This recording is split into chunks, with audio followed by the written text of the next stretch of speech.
একসঙ্গে নাটকের রিহার্সালে কত মজা, ইয়ার্কি আর গল্পে দিনগুলো কেটে গেল। কিন্তু পুজো শেষ হলেই সবাই আবার ব্যস্ত। আপনাদের সঙ্গেও আর দেখা হবে না। এই যে একসঙ্গে উৎসব যাপন, কত হাসি, আড্ডা আর গল্পে মিলেমিশে হই হই করে দিনগুলো কেটে যাওয়া। আচ্ছা, যদি এরকম হতো যে আমরা সবাই আরও বেশি করে একসঙ্গে সময় কাটাতে পারতাম বা একসঙ্গে থাকতাম, তাহলে কেমন হতো? দারুণ হতো, তাই না? একসঙ্গে থাকা মানে আগেকার দিনের একান্নবর্তী পরিবারের মতো। আমরাও দীপান্বিতার পরিবার তো, নাকি? ঠিক এই ভাবনা থেকেই আমরা ঠিক করেছি কবিগুরু রবীন্দ্রনাথ ঠাকুরের লেখা একান্নবর্তী নাটকটি আপনাদের সামনে মঞ্চস্থ করব। এই একসঙ্গে থাকার জন্য কি কাণ্ডই না ঘটল শ্রী দৌলতচন্দ্র বারুজ্জে মহাশয়ের সঙ্গে। চলুন দেখি কি হলো শেষমেশ।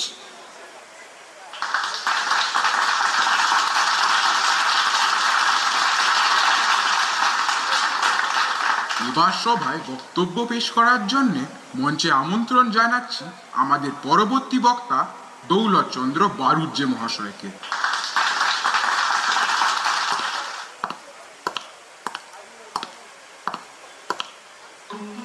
নমস্কার নমস্কার, আপনাদের সবাইকে আমার আন্তরিক শুভেচ্ছা এবং ভালোবাসা। আজকে একান্নবর্তী পরিবার প্রথা সম্পর্কিত এই সভায় আমন্ত্রিত হতে পেরে আমি খুবই আপ্লুত। আসলে জীবনে প্রকৃত আনন্দ তখনই অনুভব করা যায় যখন নিজের স্বার্থের কথা না ভেবে অন্যের আনন্দের চিন্তায় নিজেকে নিযুক্ত করা হয়। সকলে একত্রিত হয়ে অপরের মঙ্গল কামনায় পারিবারিক মূল্যবোধকে মজবুত করে তোলে। কিন্তু মধ্যিখানে স্বার্থ উড়ে এসেই জুড়ে বসলেই হয় কেলোর কীর্তি, বিবাদ, হিংসা, জোচ্ছুরি, নিন্দা, উফ, আর কি না এসে বাসা বাঁধে মনের অন্দরে। আর তাই স্বার্থ ত্যাগের একমাত্র উপায় একান্নবর্তী পরিবার।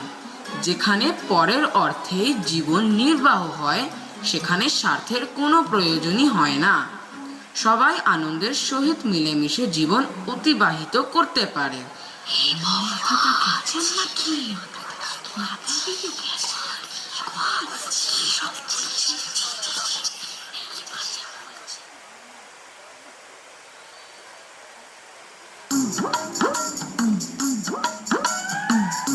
বুঝলে কানাই, হৃদয় যখন ভাবে উদ্দীপ্ত হয়ে ওঠে, তখন কোম্পানি দমকল এলেও থামাতে পারে না।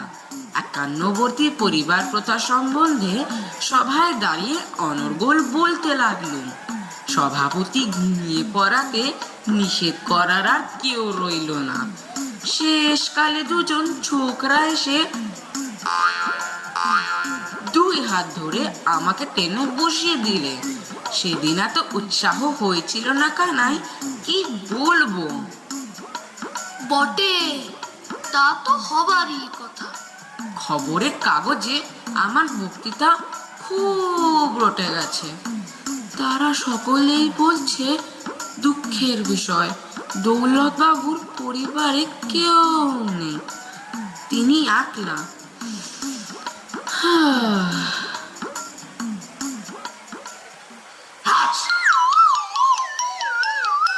জয় হোক বাবা, আমি তোমার পিসে। সে কি মশাই, আমার তো পিসি নেই। পিসি নেই, তার কাল হয়েছে বটে। পিসি কোনো কালেই যে ছিলেন না।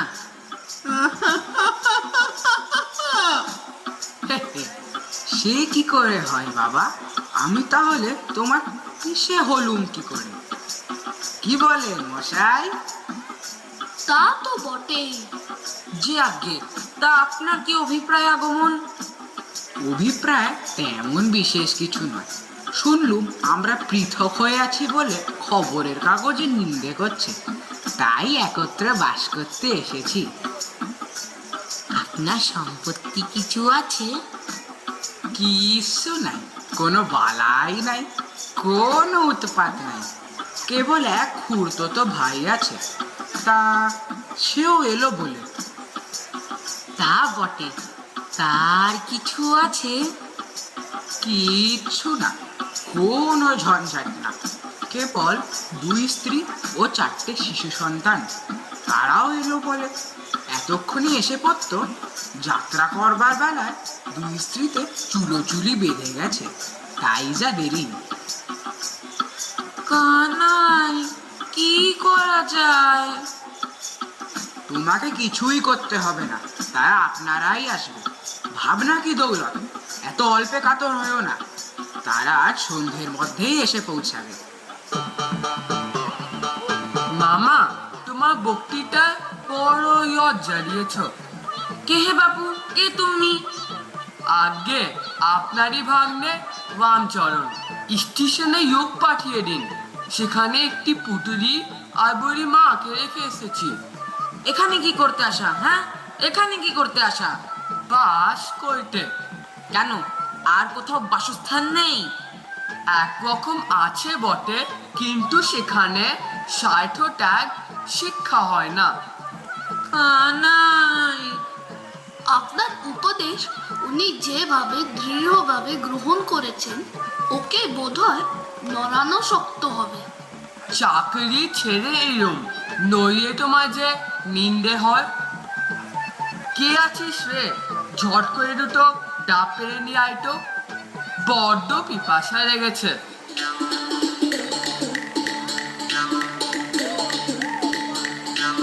এই লকুরো আমার সমস্ত স্বার্থ বিসর্জন দিতে এসেছি। এই আমার ভাঙা বুকনো, ঠেলো হুকো আর এই বেড়াল ছানাটি।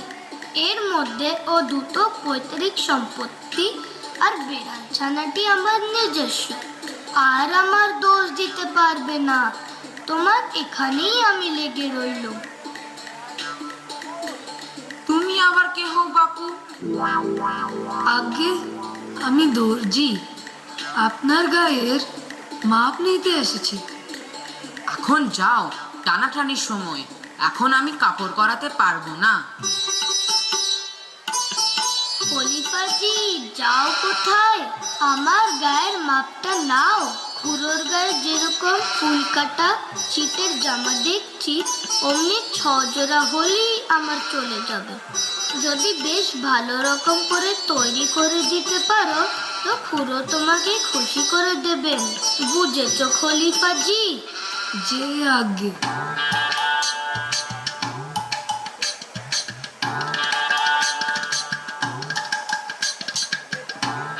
তোর জ্যাঠামশাইকে প্রণাম কর। দাদা, এই লো তোমার ভাতুষ পুত্র, আমার আমার ভাতুষ পুত্র? যাকে চলিত বাংলায় বলে ভাইপো। দাদা যে একেবারে অভাব। ভাতৃ শব্দের ষষ্ঠীতে হয় ভাতু, তার উপরে পুত্র শব্দ যোগ করলেই হলো ভাতুষ পুত্র।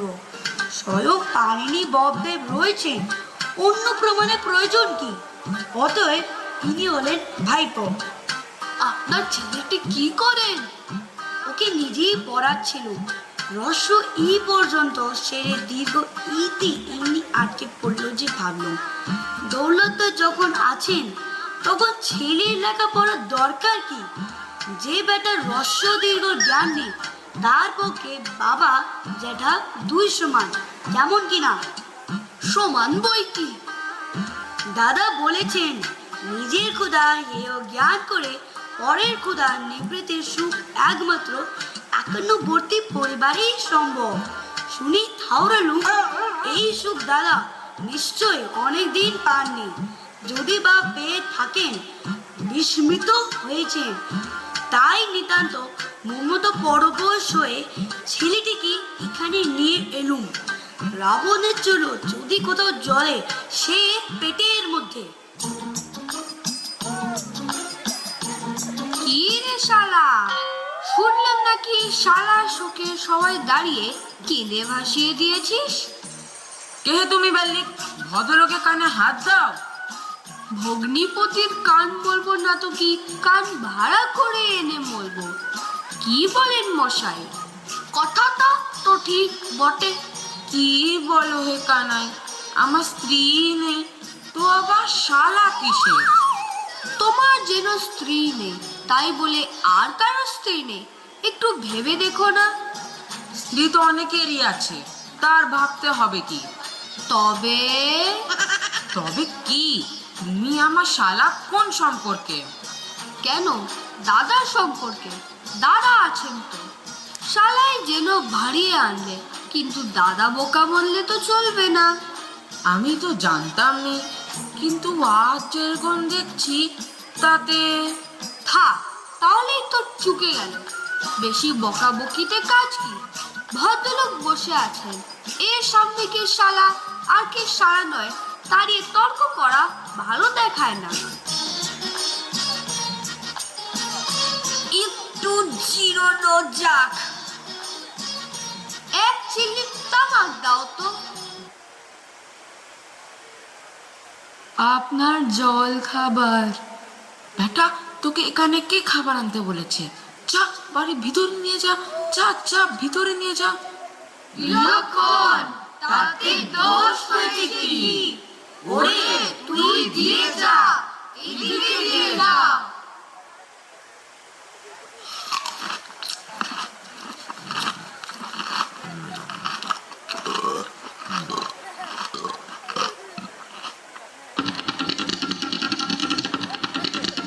পোড়ার মুখো তোমার মরণ হয় না? এরা কে?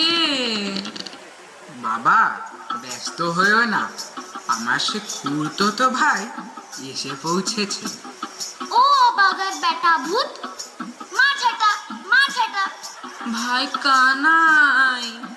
সহিষ্ণুতা শিক্ষার এমন উপায় আর কি আছে? মিনসে তুমি বুড়ো বয়সে আকেল খুয়ে বসেছো। ওগো, এত লোকের এত স্বামী মরছে, যমরাজ কি তোমাকেই বলেছে? বাছারা একটু ঠান্ডা হও। ঠান্ডা হব করে নিচ্ছে, তুই ঠান্ডা হ, তোর সাত পুরুষ ঠান্ডা হয়ে মরুক। কানাই, গৃহপূর্ণ হয়েছে। গ্রহ পূর্ণ হয়েছে বলো। যাই হোক, আজ আর আমাকে প্রয়োজন নেই, আমি এই বেলা সরি। কানাই, আমায় একলা রেখে পালাও কোথায়? একলা কিসে? আমরা সবাই আছি, আমরা কেউ নড়ব না। বলো কি?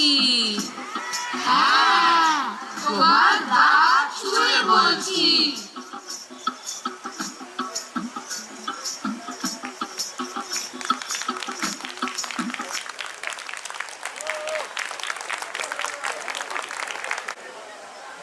হ্যালো হ্যালো, একটু জোরে হাততালি হোক, আর একটু জোরে হাততালি হোক।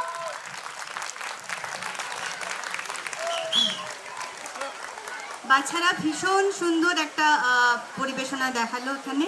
তো আমাদের আজকের নাটক এখানেই শেষ। আশা করি আপনারা সবাই খুব এনজয় করেছেন। কি করেছেন তো? ভালো লেগেছে তো? একটু জোরে শুনতে চাই। শোনা যাচ্ছে না গলা, আর একটু জোরে। হ্যাঁ, আর একটু জোরে। তো আমাদের ছোট শিল্পীরা তাদের নিষ্ঠা, তাদের আনন্দ, প্রাণ শক্তি দিয়ে আজকে যে মঞ্চস্থ করলো, এটা সত্যি একটা কমেন্ডেবল। আর প্রতি বছরের মতো এবছরও আমরা যে রিহার্সালের পর্বটা আমাদের চলে বিগত 1 মাস ধরে, তো সেখান থেকে আমি জাস্ট আমার একটা ছোট্ট এক্সপিরিয়েন্স শেয়ার করতে চাইছি। সাধারণত আমরা বড়রা বাচ্চাদের ডিসিপ্লিন শেখাই, বাট এক্ষেত্রে এই বছরে আমরা জাস্ট একটা ডিফারেন্স দেখেছি যে ছোটরাও আমাদেরকে কোনো কোনো ক্ষেত্রে ডিসিপ্লিন শেখায়। তো এইবারে যখন আমাদের ডাইরেক্ট সাহেবা পুষ্পিতা আর দীপাঞ্জনা যে কোনো কারণের জন্যেই হোক রিহার্সাল রিশিডিউল করেছে বা রেকর্ডিং সেশন রিশিডিউল করেছে, তো তখন আমাদের যে কমন গ্রুপ থাকে হোয়াটসঅ্যাপে, তো সেখানে বাচ্চাদেরকে মানে কৈফিয়ত দিতে দিতে যে কী কারণে আমরা রিশিডিউল করেছি, তো সেটা ছিল মানে দেখবার মতো। মানে তাদের যে এই আগ্রহ, নিষ্ঠা সত্যিই আমাদেরকে ভীষণ আনন্দ দিয়েছে, এবং আমরা আগামী দিনে এই বাচ্চাদেরকে নিয়ে আরও অনুষ্ঠান দেখার আশায় থাকব।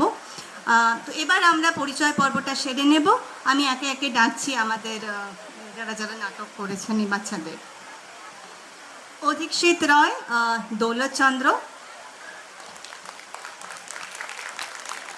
শ্রেয়াংশ কানাই,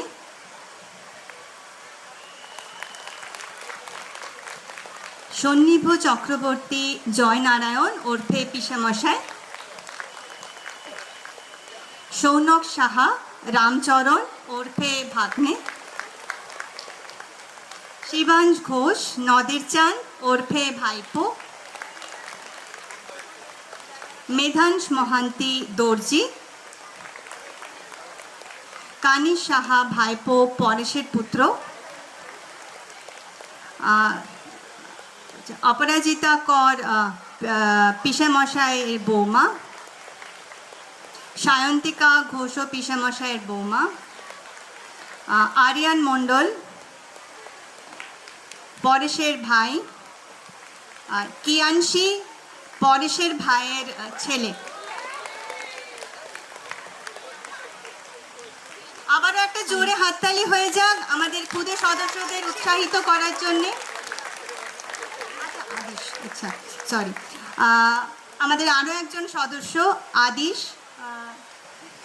বৃত্তর রোল করেছে।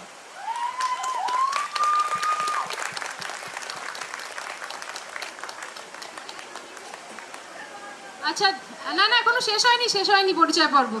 আমাদের একজন নয় দুজন ডাইরেক্টর আছে, তাদের সাথে পরিচয় করতে হবে। যেটা আমি আগেই বললাম, আমাদের ডাইরেক্ট সাহেবা, যাদের ছাড়া এই নাটক মঞ্চস্থ করা একদমই সম্ভব ছিল না।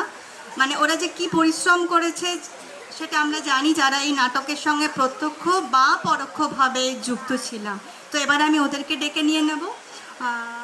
পুষ্পিতা সাহা, দীপাঞ্জনা রায়। একটা জোরে হাততালি হয়ে যাক সবারই জন্য।